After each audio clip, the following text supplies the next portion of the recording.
ব্যস্ত আছি, পরে কথা বলবো। এই কথাটা একটু অন্যভাবে বলা যায় যে, তুমি একটু ওয়েট করো, আমি কাজটা শেষ করে তোমার সাথে কথা বলবো।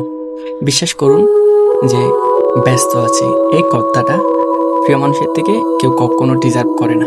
সময়, কাল, পাত্র এইসব দেখে কথা বলাটা মনে হয় আমার চাইতে সবচেয়ে ভালো।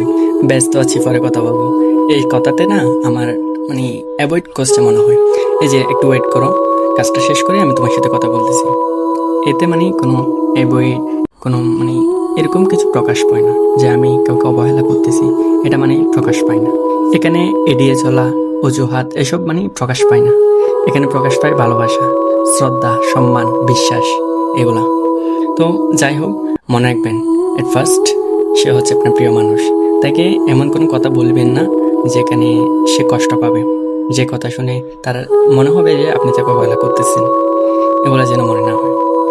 তো ভালো থাকবেন সবাই, নিজের কেয়ার রাখবেন, ভালো থাকুন, ভালো রাখুন। Take care of your self.